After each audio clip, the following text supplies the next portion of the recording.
Hey there, Adrienne Elise here. Welcome to the Gaia Daily for June 26th through 29th, 2020. How are you doing?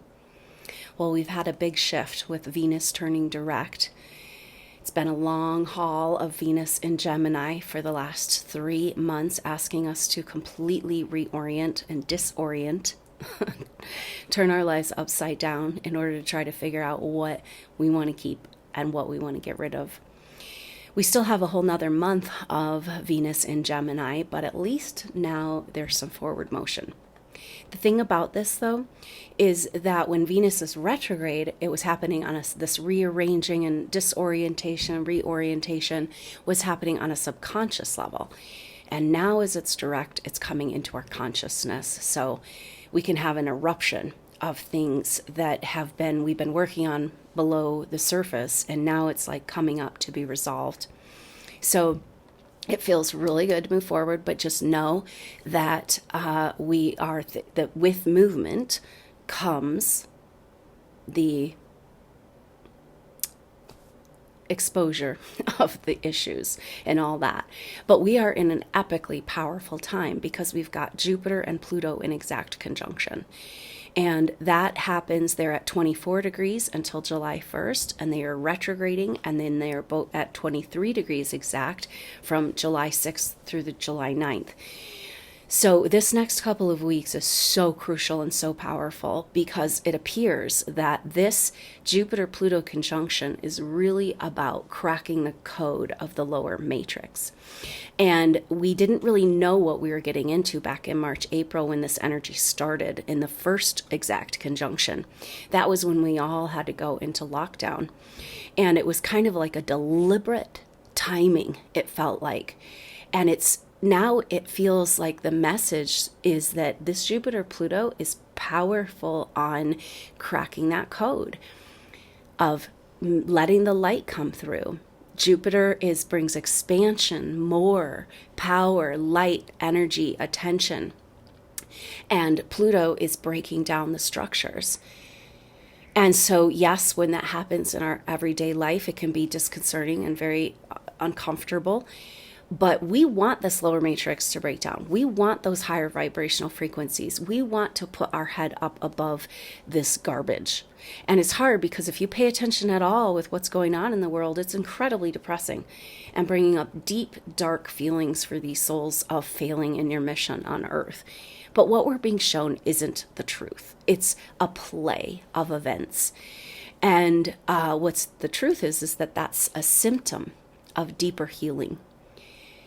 And so it's really important, the message I'm getting over this next couple of weeks for these supernova souls, you guys, those souls that have had all kinds of experiences before ever coming to the earth, to do whatever you can do to access some lighter vibrational energies.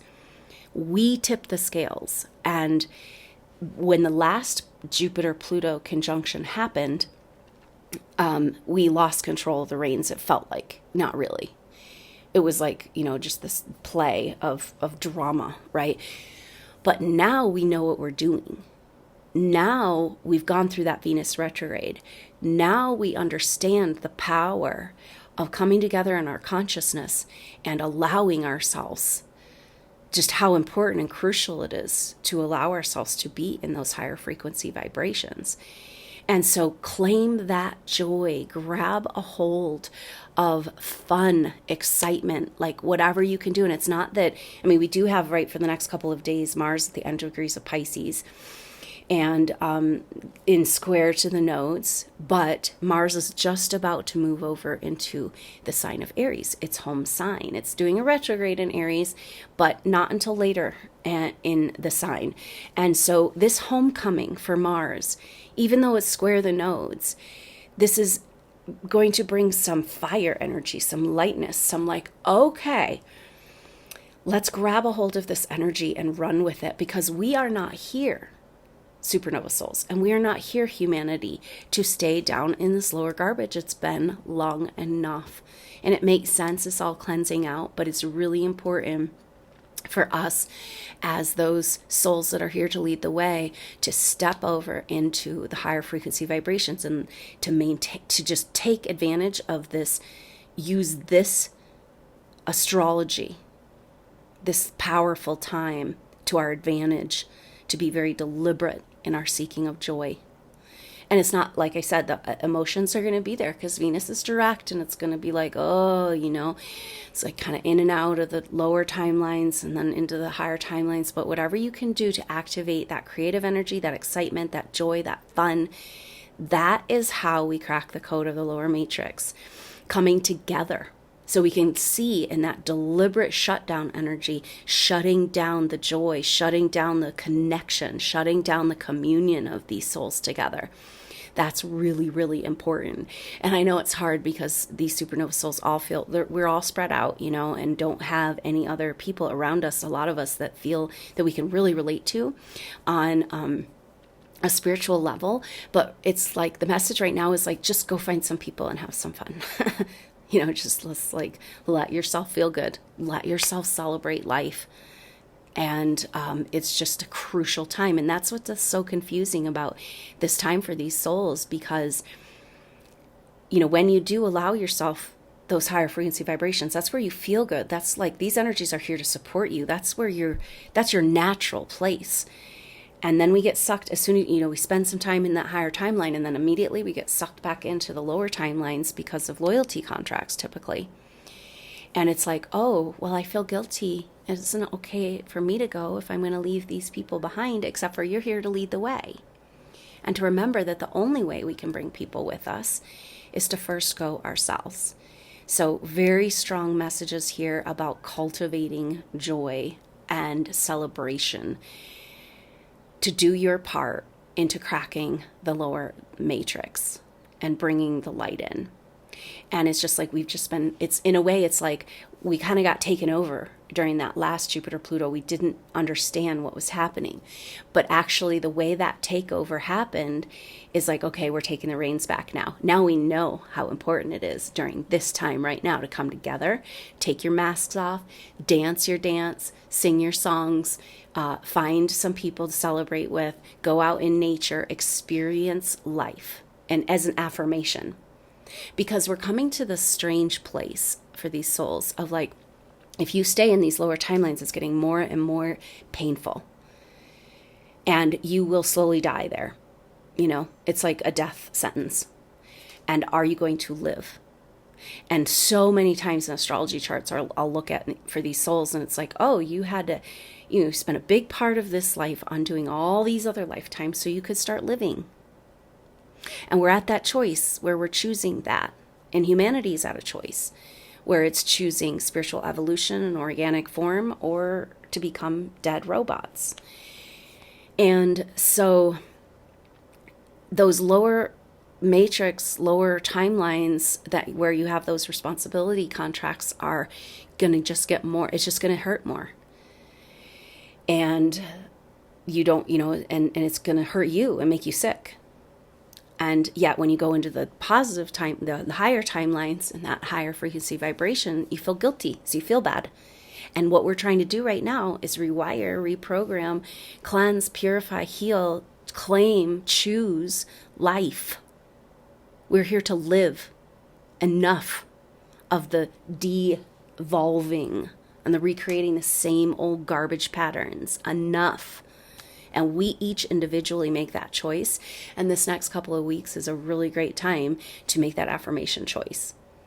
That you're here to exist above that energy. And a part of the message that's coming through that's really interesting is this picture of a traveler. And so we know we're being asked to come home to the earth, and that we can't really complete our mission here until we actually arrive, which is a big part of the problem because we haven't felt welcome here. It's a lower dimensional frequency squeezing ourselves into this. And so we know we need to arrive home and come back into this relationship with our earth and be here and be present for this process of ascension. But at the same time, supernova souls, you've had all these experiences, whole evolutions before you ever came to Earth, and you have a sense and you know inside of you that this is just one story. And so that in a way, it's weird, like to step back and really keep that bigger perspective that you are a traveler here. And when you're a traveler moving through, it's not smart to get involved in local politics. It's just kind of like, I don't know, some metaphor maybe of this time that we're in. It's really important as a traveler to stay focused on your journey and your mission and your path and your purpose.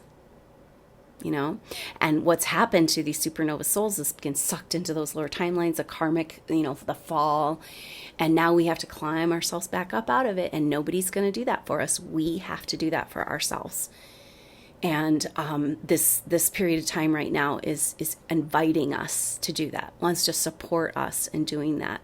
And the main energy here is like giving yourself permission to re-identify, reorient. Maybe this Gemini thing is good for that, to that higher purpose and mission. Say, oh yeah, no, I got off of it.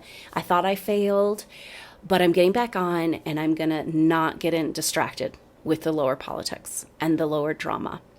And that's where it's like you are showing the universe that you're willing to hold sacred the divine gifts that you've accumulated and all your talents and skills that you've worked with over many lifetimes and evolutions.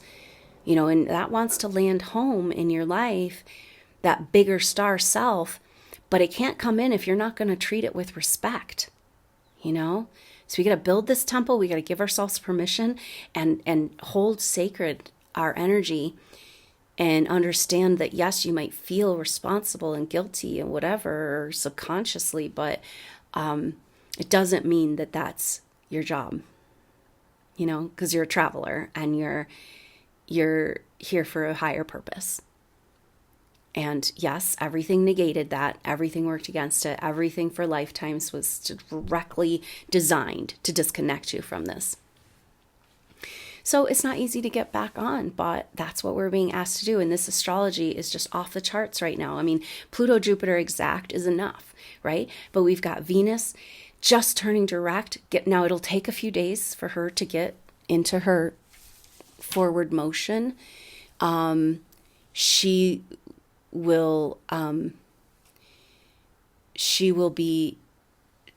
still going to be at the same degree, 5 degrees for the rest of the month, right?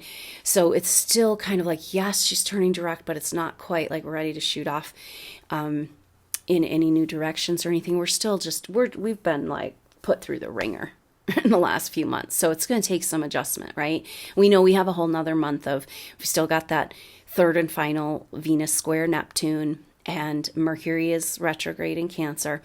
So the other thing that's happening, so we know that Mars is at the end degrees of Pisces, just going deep into the dark depths of the martyr, victim, abuse, persecution energy, and saying, how do we get out of this and square the nodes? It's like there's no other choices. This is this energy we're feeling of like, it's life or death. Like you have no other choices. If you stay and keep doing the way you've been doing, it cannot support your truth in your life. So we got to shift. We got to get on that higher timeline. And the nodes are saying to go forward with Gemini, you got to completely reorient who you are, your relationship to this world, your relationship to relationships, your relationship to everybody around you, your relationship to yourself, your relationship to God. And then Sagittarius South Node, what's dragging on you from the behind, what all this goes back to is these feelings of failure from past lives of like getting into the politics of the local politics and getting way sucked into those lower timelines and all these karmic relationships that you've had to spend lifetimes on doing. And so now we're saying, now it's really, it's like the Sagittarius South Node is trying to help us heal this and be like, yeah, so it looked like maybe I failed on my mission, but maybe that wasn't my mission. My mission was just to hold space and be here, not change the course of history. Because humanity needs its play. Humanity needs its experiences. Humanity needs its pain. And that's why you got to cut these loyalty contracts and let the people around you have their experiences while you go to the party. So we're working on it, right?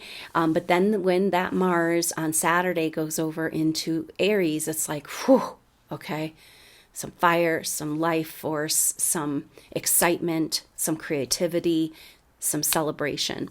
And, but it'll still be into the square with the nodes. So it feels like it's just, we're just so in between right now. And so just expect this to kind of continue, maybe through July. I don't know. It's like, yes, more. I can feel, wait, that's real. I can feel that higher timeline. I can feel it trying to land in my, pulled back into the lower timelines. And, we're just in that dance in between. And what is being shown to you from this Venus turning direct is everything that's in the way of you establishing your light, establishing yourself in that more ideal, optimal timeline. So pay close attention.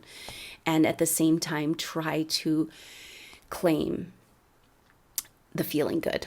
Because it's like, this is your path. This is your purpose. This is your mission as a forerunner of spiritual ascension. The ascension energies, while you're getting adjusted in your timeline, it can be dramatic and traumatic, but the ascension energies themselves feel really good. So we've got to find permission to feel better. And what if all of the darkness you've been feeling for years is like ghosts and loyalty contracts, the energies of other people you're trying to work out, which you really shouldn't even be doing? Drop that load you're carrying. Easier said than done, I know, but this is what the Venus direct is bringing up. Is definitely bringing up loyalty contracts, relationship stuff, with all relations we've had over lifetimes, with every form. Just a little of that. But so the other thing that's happening next week, what's happening is that Mercury retrograde and the Sun is coming together in Cancer at 9 degrees. And so for the next week, we'll be feeling that, and the Sun is, who do you think you are in relationship to nurturing in Cancer? And then the Mercury, your constructs, the thinking, your conceptual reality, in relationship to the mother, to nurturing, to home, safety, security, in square to Chiron. You can't make this up. Chiron and Aries, deep wounds around where you haven't been able to be who you really are. So that's why you haven't been able to feel home on Earth. And there's definitely I can see this very clear energy of lifetimes where you had to reject your magic, your healing power, your spirituality, your light. You had to turn all that down to survive and have a tribe and be accepted on the Earth. So that's what this square is about. And can you be nurtured on the Earth as who you really are in your bigger star self? Because we're at the end of the road, So you can stay as the sliver of that false sense of who you are that you may have been living in for lifetimes, but you'll be slowly dying and not feeling good. Or you can bring in your bigger, higher star self, your divine timeline, and get on with it. And so it's getting more and more clear, which means, like I said, more and more garbage, more and more heaviness, very, very, it's going to get more and more painful. And that's just how it is with these squares, because Sun and Mercury square, Mars square the nodes, and squares are it's requiring a radical change of 90 degrees, complete different direction. And just as we are as humans, in order to make a change, anytime if you think about through your life when you made a big change, it had to get uncomfortable for the most part. Something had to get uncomfortable, or you wouldn't have even, you wouldn't have the impetus to change that corner. So this is about coming up against the wall, the uncomfortability, but then letting ourselves make that turn towards the new chapter. Gotta get out of these dark ages. Now, it's interesting because the Sun, when they all come together, the Sun at 9 degrees Cancer, Mercury at 9 degrees Cancer, and square to Chiron at 9 degrees Cancer, and then they're in sextile to Uranus in Taurus, which is really sweet, actually, because it's saying, hey, yeah, it's hard to be who you really are, and it's scary, and you're going to feel alone. You're going to feel rejected. You're going to have to go through all these things, all of the lifetimes, all these energies of where you chose to stay small in order to have comfort and be safe on the planet. And it's not working anymore. But in sextile to Uranus and Taurus, it's because we're changing the earth. It's because we're moving into new earth. It's because we're downloading higher frequency vibrations and transforming our physical form, physical matter into light. So come on, let's get on the train. That's a really sweet energy, and it's harmonizing that square with Chiron and saying, this is how you be who you are and get welcome on earth, is you get a new earth. If you're on new earth, if you're in heaven, and just let you're being invited into heaven right now. And in heaven, on the new earth energies, you can be your complete self. You have to be your big, huge star self.